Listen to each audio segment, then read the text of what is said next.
হাজারো ব্যথা বেদনার পরে ফিরে আসনি তুমি আপন ঘরে।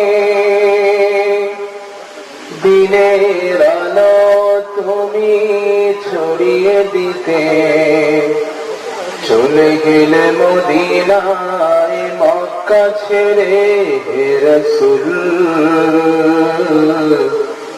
তোমাকে ভুলি আমি কেমন করে হে রাসূল, তোমাকে ভুলি আমি কেমন করে। হাজারো ব্যথা বেদনার পরে ফিরে আসনি তুমি আপন ঘরে।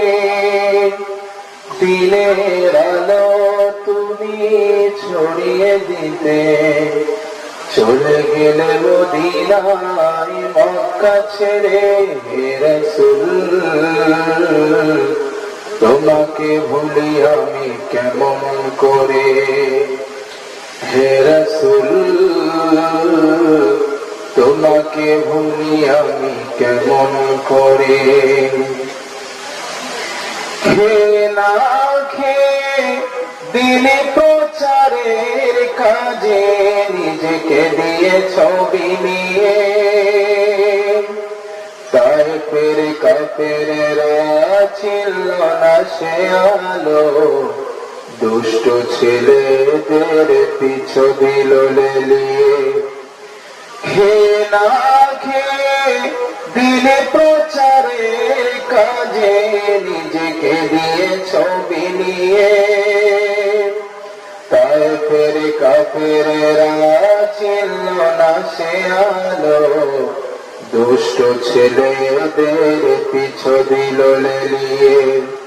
পাথরের আঘাতে ক্ষত বিক্ষত হয়ে সারা শরীর থেকে রক্ত।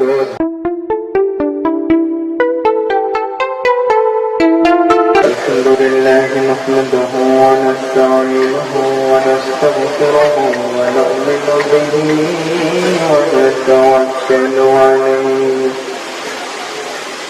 ওয়া না'উযু বিল্লাহি মিন শুরুরি أنفسنا ومن سيئات أعمالنا. من يهده الله فلا مضل له ومن يضلله فلا هادي له. ونشهد أن لا إله إلا الله وحده لا شريك له. ونشهد أن سيدنا وسندنا وحبيبنا وطبيبنا وطبيب قلوبنا محمدا صلى الله عليه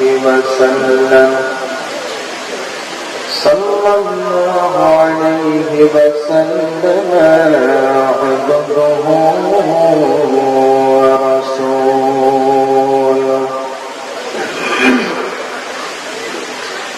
الذي أرسله بالحق بشيرا ونذيرا وداعيا إلى الله بإذنه وسراجا وقمرا منيرا. فقد قال الله تبارك وتعالى في كلامه المجيد وفي القرآنه الحميد. أعوذ بالله من الشيطان الرجيم. بسم الله الرحمن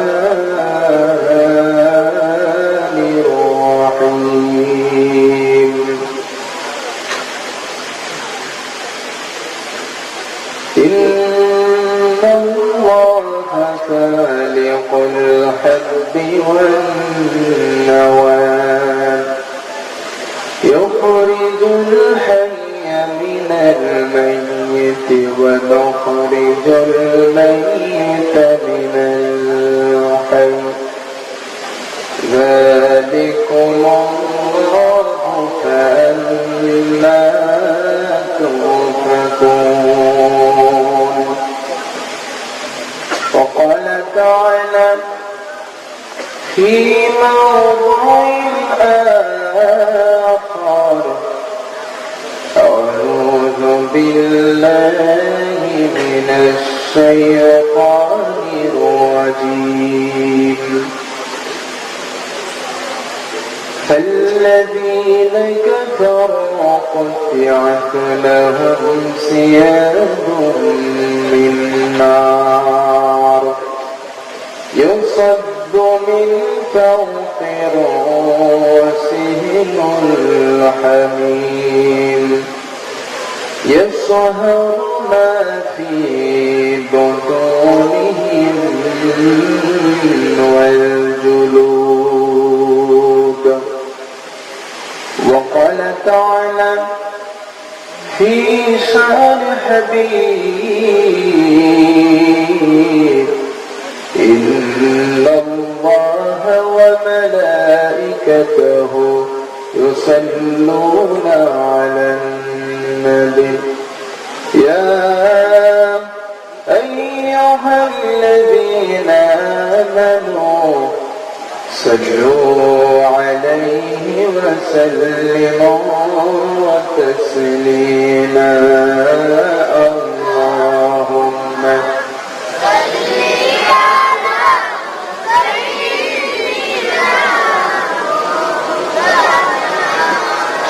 وعلى آله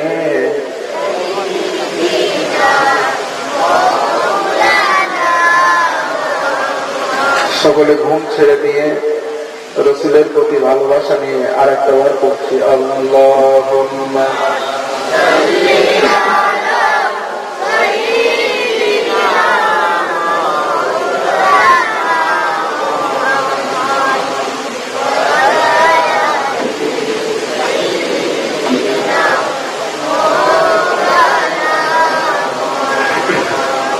হাজার ব্যথা বেদনার পরে ফিরে আসনি তুমি আপন ঘরে দিনের আলো তুমি ছড়িয়ে দিতে চলে গেলে মদিনায় মক্কা ছেড়ে হে রাসূল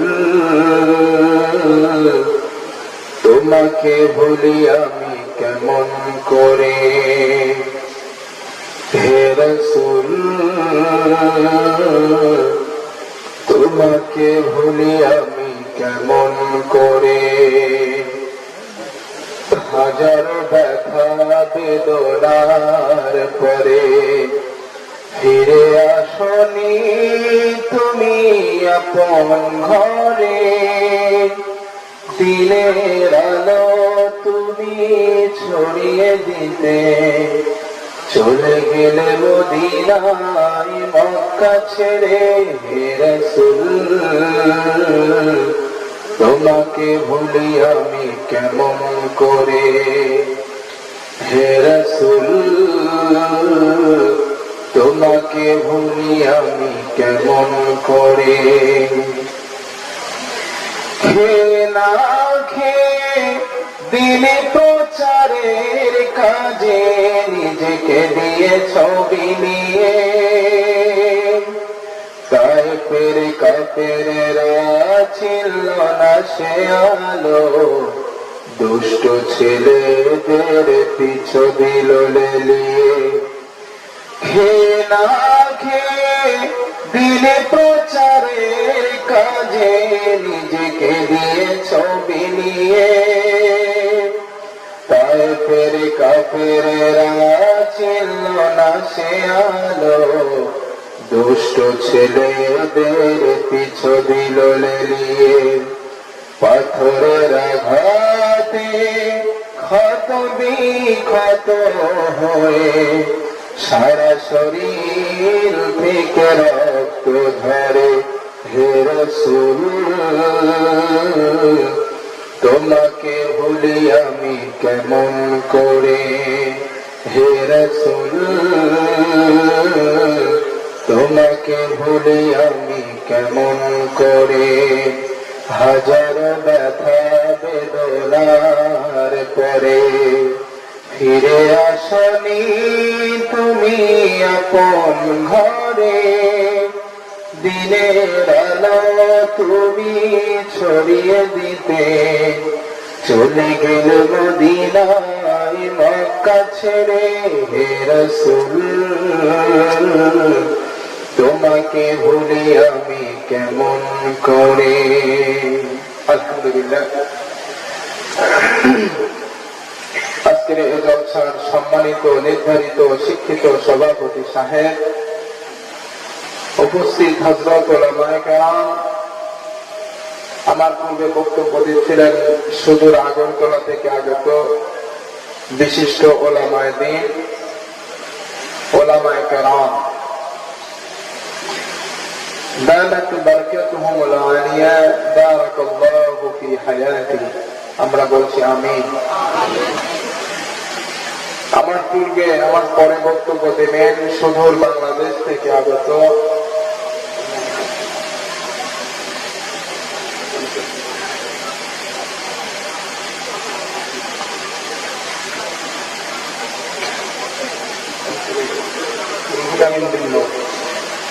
সুদূর বাংলাদেশ থেকে আগত হাফিজ মাওলানা রুহুল আমিন বিন নূর আব্দুল ওয়াহেদ সাহেব, দালাত বারাকাতুহুমুল আলিয়া, বারাকাল্লাহু ফি হায়াতিহি।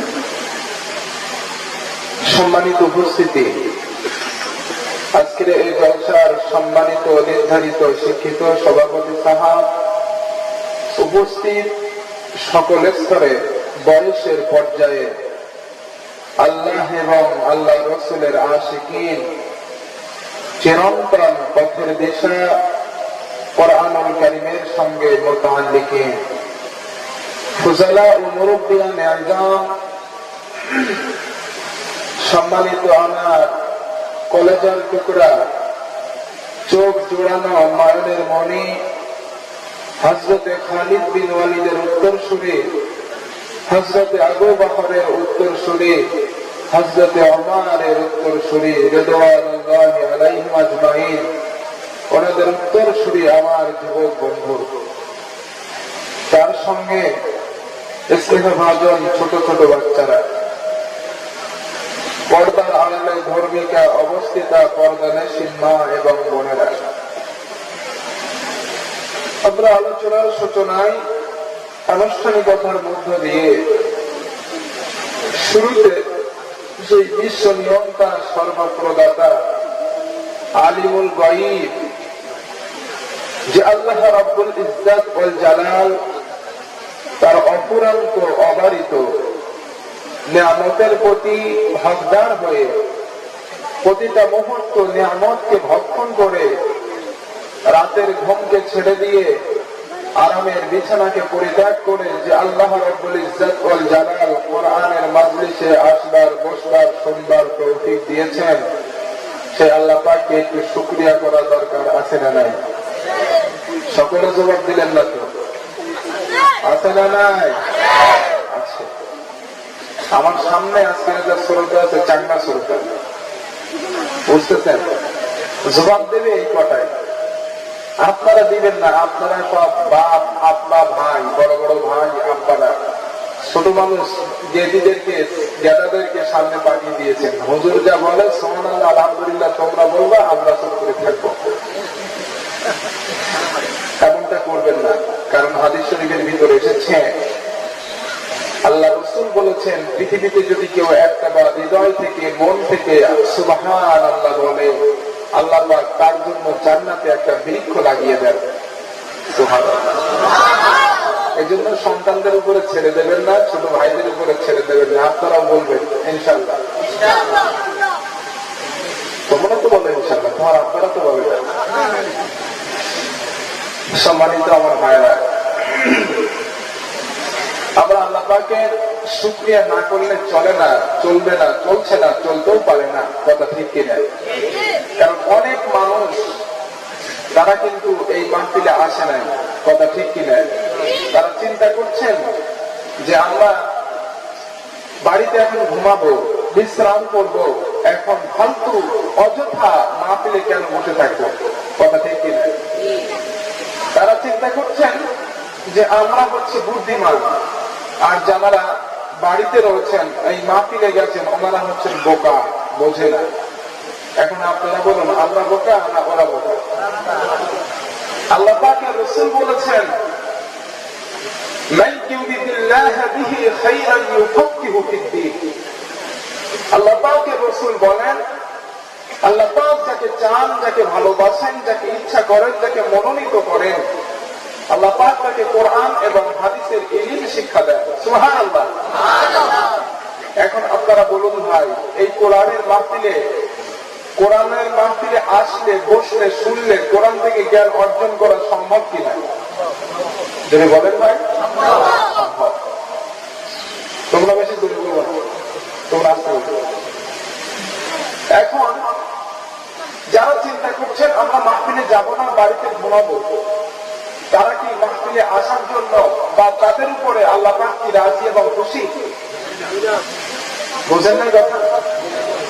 যেহেতু আল্লাহ রাসূল বলেছেন আল্লাহ পাক যাকে চান, যাকে ভালোবাসেন, তিনি কোরআনের জ্ঞান হাসিল করতে পারেন। আর মাহফিলে আসলে, বসলে কোরআনের জ্ঞান হাসিল করা সম্ভব কিনা? সম্ভব। তাহলে যারা আসতে পারে নাই, নিশ্চিত আমরা বলতে পারি আল্লাহ তাদের প্রতি খুশি নন, রাজি নন। কথা ঠিক কিনা? আল্লাহ আমাদেরকে ভালোবেসেছেন, এজন্য আমরা আসতে পেরেছি। কথা ঠিক কিনা?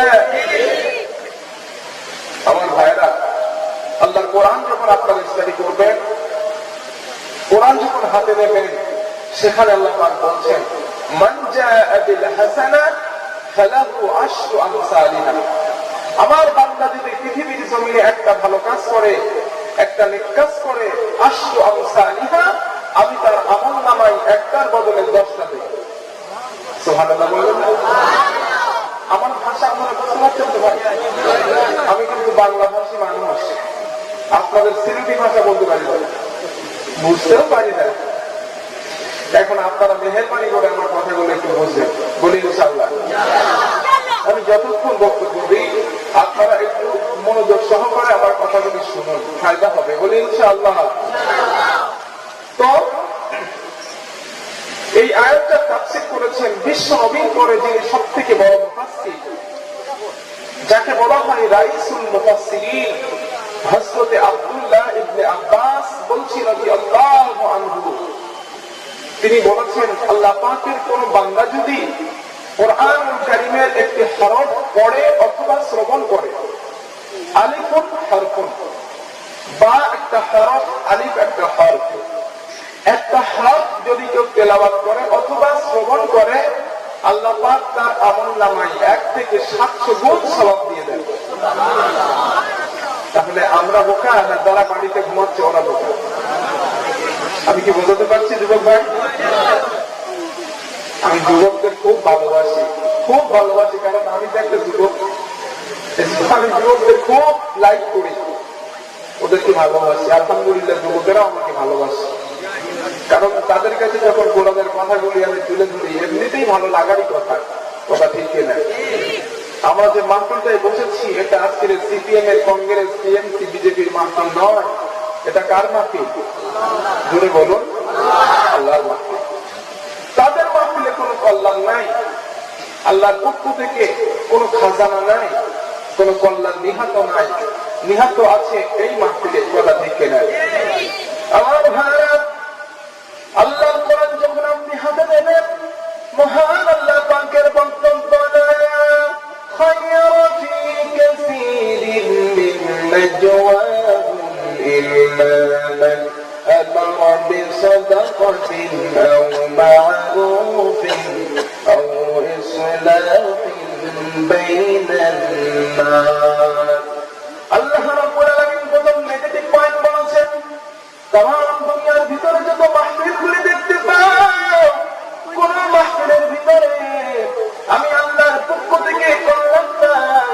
আমি আল্লাহর পক্ষ থেকে খাজানা নাই, অবশ্যই আছে ওই মাহফিলে ইল্লা সেই মাহফিলের ভিতরে কল্যাণ আছে। মান আমারা বিসাদাকাতিন আও মা'রুফিন আও ইসলাহিন বাইনান নাস, অবশ্যই এই মাহফিলের ভিতরে আল্লাহর পক্ষ থেকে কল্যাণ রয়েছে।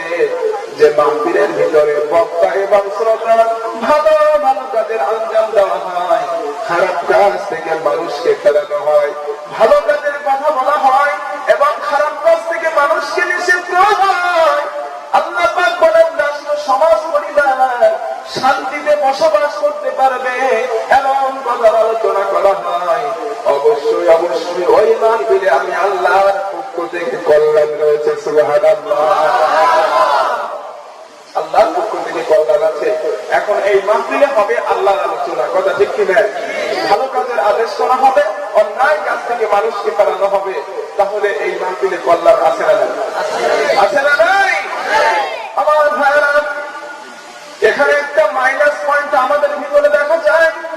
অনেক মানুষ এসেছে যারা মনে করতেছে কলকাতার থেকে হুজুর আসবে, বাংলাদেশ থেকে হুজুর আসবে, হুজুরের কণ্ঠ কত ভালো, হুজুরের আওয়াজ কত ভালো, আমরা হুজুরের আওয়াজ শোনার জন্য যাব।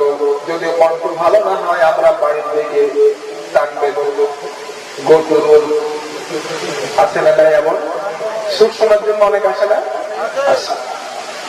আমার ভাইরা, এই চিন্তা সিচুয়েশন আপনার ভিতরে যদি তৈরি হয়ে যায় কোনো ফায়দা হবে না, রাত জেগে বসে দেখার কোনো লাভ হবে না। অথবা মাহফিল কমিটি যদি মনে করেন অনেকগুলি লাইট লাগিয়েছি, অনেকগুলি মাইক লাগিয়েছি, মানুষ আমাদেরকে ভালো বলবে, বাহাদা দেবে, মানুষ আমাদেরকে ভালো বলবে, আমাদেরকে স্যালুট জানাবে, এই চিন্তা যদি হয়ে যায় কোনো ফায়দা হবে না, কথা ঠিক কিনা? অথবা আমি বক্তা সাহেব যদি মনে করি আমি সুন্দর করে যদি বর্ণনা না করতে পারি মানুষ আমাকে ভালো বলবে না, আমাকে বাহবা দেবে না, এই চিন্তা যদি আমার ভিতরে চলে আসে কলকাতার থেকে কষ্ট করে আসার কোনো ফায়দা হবে না। আল্লাহ রাব্বুল আলামিন বলেন, আমার বান্দারা তোমাদের মাহফিল দেওয়াটা, মাহফিল বসাটা আমি আল্লাহ পাক আমার খুশির জন্য যদি হয়ে যায়,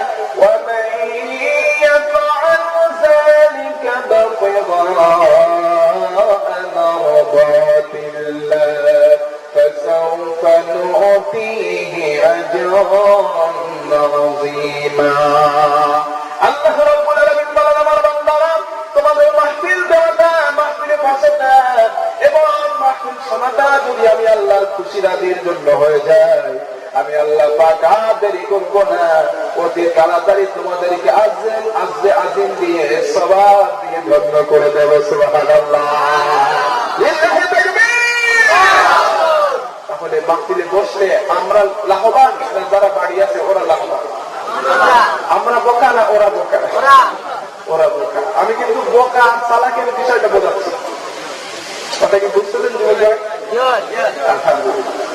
তবে হ্যাঁ, এই মাহফিলে বসার জন্য একটা কিউরিসিটি, একটা টেন্ডেন্সি, একটা সিচুয়েশন, একটা নির্দেশ, একটা নমুনা বা একটা সিস্টেম আছে না নাই? বলে বলেন আছে। সিপিএম, কংগ্রেস, টিএমসি, বিজেপি যত মাহফিল হয় ওদের মাহফিলে বসে থাকার নিয়ম না থাকতে পারে, কথা ঠিক কিনা? কিন্তু কোরআনের মাহফিলে বসার জন্য, কোরআনের মাহফিলে বসে শোনার জন্য সিস্টেম আছে না নাই? আছে না নাই? আল্লাহর কোরআন যখন আপনি স্টাডি করবেন, মহান আল্লাহর বক্তব্য, وَإِذَا قُرِئَ الْقُرْآنُ فَاسْتَمِعُوا لَهُ وَأَنصِتُوا لَعَلَّكُمْ تُرْحَمُونَ। আল্লাহ রাব্বুল আলামিন বলেন, ওয়ামা বান্দারা তোমাদের সম্মুখে যখন কোরআন তাফসীর হয়, বিশ্লেষণ হয়, ব্যাখ্যা হয়, কোরআন পাঠ করা হয়, তোমরা কর্ম লাগায় শ্রবণ করতে থাকো এবং তোমরা চুপ থাকো। এই দুটো জিনিস তোমাদেরকে মানতে হবে। এক নাম্বার হচ্ছে তোমাদেরকে চুপ থাকতে হবে, দুই নাম্বার হচ্ছে কর্ম লাগায় শ্রবণ করতে হবে। যদি এই দুটো জিনিস তোমরা মানতে পারো, আমি আল্লাহ রাব্বুল আলামিন আর দেরি করবো না। আসমান থেকে যেমন বৃষ্টি বর্ষণ হয়ে যায়, বর্ষার সময় কুল কুল করে যেমন বৃষ্টি হয়, আমি মহান আল্লাহ পাক আর দেরি করবো না। আসমান থেকে বৃষ্টির মতো রহমত গুলি তোমাদের উপরে বর্ষণ করে করে দেবে। তাহলে আমরা বোকা না ওরা বোকা? আমরা কে কি বলে আমরা ওরা বোকা। কথা ঠিক কিনা আমার ভাইরা? মুমিন কোরআনের মাহফিলে আসবে, আর যারা মুনাফিক যারা কাফের তাদের কিন্তু কোরআনের মাহফিল ভালো লাগবে না। কথা ঠিক কিনা? অনেক মানুষ তিনি মাহফিল শোনার জন্য এসেছে, কিন্তু চায়ের দোকানে বসে রাস্তায় বসে বসে বিড়ি টানতেছে। কথা ঠিক কিনা? বিড়ি টানে না, বিড়ি টানতেছে, চিন্তা করতেছে মাহফিলে যাবো না যাবো না, যাবো না যাবো না। এমন আছে না নাই? আছে। আমার ভাইরা, ওইসব মানুষের মাথার ভিতরে শয়তান স্ক্রু মেরে দিয়েছে, শয়তান মাথার ভিতরে তেজ লাগিয়েছে। কোরআনের মাহফিলে তুমি বসো না, তাহলে তোমার হেদায়েত হয়ে যাবে, জান্নাতে চলে যাবে। তাদেরকে মাহফিলের দিকে আসতে দিচ্ছে না। কথা ঠিক না? আমার ভাইরা, আর এক শ্রেণীর মানুষ আছে যারা কোরআনের মাহফিলে আসার পর কোরআন শুনলো না, বাড়ির দিকে ত্যাগ করলো। কোরআনটা তার ভালো লাগলো না, কোরআনের ব্যাখ্যা তার ভালো লাগলো না। এবার আল্লাহ পাকের বক্তব্য, যারা যাদের কোরআনের মাহফিল ভালো লাগে না, কোরআনের আওয়াজ যাদের ভালো লাগে না, তাদের ব্যাপারে আল্লাহ পাকের বক্তব্য, ওয়াইযা তুতলা আলাইহিম আয়াতুনা ওয়াল্লা মুস্তাকবিরান কাআন লাম ইয়াসমা'হা কাআন্না ফী উযুনাইহি ওয়াকরা فبشرهم بعذاب أليم। الله رب العالمين وما بندنا সমাজের ভিতরে এক শ্রেণীর মানুষদেরকে দেখতে পাবা, তাদের সম্মুখে যখন কোরআন থেকে আলোচনা করা হয়, ব্যাখ্যা করা হয়, বিশ্লেষণ করা হয়, তাফসীর করা হয়, তারা কোরআনের মাহফিলে বসতে চায় না, কোরআন শুনতে চায় না। যেন তাদের কর্মটা কালা হয়ে গেল, তাদের কানে যেন কোরআনের অবস্থায় পৌঁছায় না। তারা পিছন দিক দিয়ে বাড়ির দিকে চলে যায়, অন্য দিকে চলে যায়, কোরআনের মাহফিলে বসতে চায় না। আল্লাহ রাব্বুল আলামিন বলেন, আমার পয়গম্বর ওই সব মানুষদেরকে শুনিয়ে দিন, ফাবাশশিরহুম বিআযাবিন আলীম। যারা আমার কোরআন শুনতে ভালো লাগে না, তাদেরকে আমার ওই কঠিন জাহান্নামের সুসংবাদ দিয়ে দিন। নাউযুবিল্লাহ। এজন্য মুমিন যার হৃদয়ের অন্তঃকরণের ভিতরে ঈমান আছে, সে কোনদিন কোরআনের মাহফিল থেকে চলে যেতে পারে না। কথা বলেন ঠিক কিনা? ঠিক কিনা? কারণ মুমিনের চিন্তা কোরআনের মাহফিলে বসলে সওয়াব হবে, কোরআনের মাহফিল বসলে আলোচনা শুনলে হেদায়েত হবে। আর এটা নয় আল্লাহর কোরআন, আল্লাহর কোরআন যখন আপনি হাতে নেবেন, আল্লাহ পাকের কোরআনের বক্তব্য, ইন্নামাল মুমিনুনা আল্লাযীনা ইযা যুকিরাল্লাহু ওয়াজিলাত কুলুবুহুম ওয়া ইযা তুলিয়াত আলাইহিম আয়াতুহু زادتهم إيمانا وعلى ربهم يتوكلون। চিৎকার করে বলেন আল্লাহু আকবার। আল্লাহ রাব্বুল আলামিন বলেন, আমার বান্দারা, আমার মুমিন বান্দারা যখন কোরআনের মাহফিলে বসে যায়, আমার মুমিন বান্দার সামনে আমি আল্লাহ পাকের কথা যখন আলোচনা করা হয়, আমার মুমিন বান্দার সামনে কোরআন থেকে যখন বক্তব্য দেওয়া হয়, আমার মুমিন বান্দারা আমি আল্লাহর কথা শোনার সঙ্গে সঙ্গে আমার মুমিন বান্দাদের অন্তঃকরণটা হৃদয়টা আমি আল্লাহ রাব্বুল আলামিন আমার হয়ে কাঁদতে থাকে। সুবহানাল্লাহ। দুই নম্বরে আল্লাহ মুমিনের গুণ বর্ণনা করেছেন, ওয়াইযা তুলিয়াত আলাইহিম আয়াতুহু যাদাতুহুম ঈমানা। আমার মুমিন বান্দারা যখন কোরআনের মাহফিলে বসে যায়, এতে হয়ে যায় আমার বান্দাদের সমস্ত ভরসাগুলি আমি আল্লাহ রাব্বুল আলামিন তাদের ঈমানটা, তাদের কমজোরি ঈমানটা আমি আল্লাহ পাক বর্ধিত করে দেই। সুবহানাল্লাহ। আমাদের ঈমান দুর্বল না সবল? দুর্বল না সবল? আমাদের কি সাহাবায়ে কেরামদের মতো ঈমান? জোরে বলুন ভাই। আমাদের দুর্বল ঈমান কোরআনের মাহফিলে বসলে ঈমানটা বর্ধিত করে দেন কে?